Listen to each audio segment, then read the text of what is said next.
মাত্র কয়েকদিন আগেও সবকিছু ঠিক ছিল। অস্কার মনোনীত পরিচালক, হলিউডের জনপ্রিয় অভিনেতা।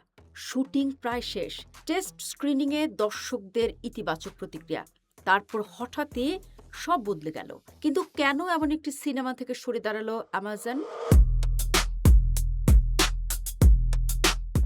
কারণ এই সিনেমার কেন্দ্রীয় চরিত্র এমন একজন যার সঙ্গে এখন অ্যামাজনের হাজার কোটি ডলারের ব্যবসায়িক সম্পর্ক। তিনি স্যাম অল্টম্যান, আর সিনেমার নাম আর্টিফিশিয়াল।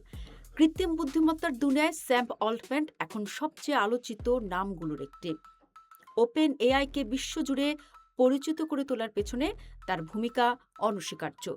কিন্তু সাফল্যের আড়ালে তার যাত্রা ছিল নাটকীয়, বিতর্কিত এবং ক্ষমতার দ্বন্দ্বে ভরপুর। সে গল্প নিয়ে তৈরি হয়েছে হলিউডের নতুন সিনেমা আর্টিফিশিয়াল। সিনেমাটির পরিচালক অস্কার মনোনীত লুকা গুয়াদাইনিনে, আর স্যাম অল্টম্যানের চরিত্রে অভিনয় করেছেন স্পাইডারম্যান খ্যাত অ্যান্ড্রু গারফিল্ড। শুধু তাই নয়, ওপেন এআইয়ের সাবেক প্রধান প্রযুক্তি কর্মকর্তা মীরা মুরাতি, সাবেক প্রধান বিজ্ঞানী ইলিয়া সুতোস্কেভার এবং প্রযুক্তি বিশ্বের আরেক আলোচিত নাম ইলন মাস্কের চরিত্রও রয়েছে এই সিনেমায়। গল্পের মূল কেন্দ্র ২০২৩ সালের সেই ঘটনাকে ঘিরে, যখন আচমকা ওপেন এআইয়ের পরিচালনা পর্ষদ স্যাম অল্টম্যানকে প্রধান নির্বাহীর পদ থেকে সরিয়ে দেয়। বিশ্বজুড়ে তখন শুরু হয় তুমুল আলোচনা। মাইক্রোসফট তাকে নিয়োগ দেওয়ার প্রস্তাব দেয়। ওপেন এআইয়ের শত শত কর্মী পদত্যাগের হুমকি দেন। মাত্র কয়েকদিনের মধ্যেই নাটকীয়ভাবে আবার নিজের পদে ফিরে আসেন অল্টম্যান।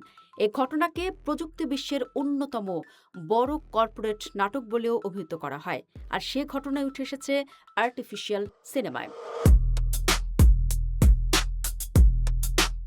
সিনেমাটি মুক্তির দায়িত্বে ছিল অ্যামাজন এমজিএম স্টুডিওস। সবকিছু পরিকল্পনা অনুযায়ী এগোচ্ছিল। শুটিং শেষ, টেস্ট স্ক্রিনিংও হয়েছে। প্রতিবেদন বলছে দর্শকদের প্রতিক্রিয়াও ছিল ইতিবাচক। তাহলে হঠাৎ কেন সরে দাঁড়ালো অ্যামাজন? এখানেই রয়েছে সবচেয়ে গুরুত্বপূর্ণ প্রশ্ন। চলতি বছর ফেব্রুয়ারিতে ওপেন এআইয়ের সঙ্গে প্রায় $50 বিলিয়ন একটি বিশাল অংশীদারত্ব চুক্তি করে অ্যামাজন।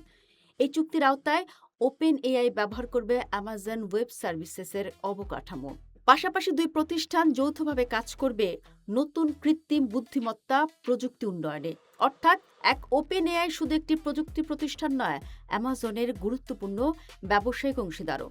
এমন পরিস্থিতিতে নিজেদের অংশীদার প্রতিষ্ঠানের প্রধান নির্বাহীকে ঘিরে তৈরি সমালোচনামূলক একটি সিনেমা মুক্তি দেওয়া অ্যামাজনের জন্য বড় ধরনের স্বার্থের সংঘাত তৈরি হতে পারত। বিশেষ করে বিভিন্ন প্রতিবেদনে বলা হচ্ছে, সিনেমাটিতে স্যাম অল্টম্যান এবং ইলন মাস্ককে খুব একটা ইতিবাচকভাবে দেখানো হয়নি। ফলে ব্যবসায়িক সম্পর্ক রক্ষা করাই কি অ্যামাজনের মূল লক্ষ্য?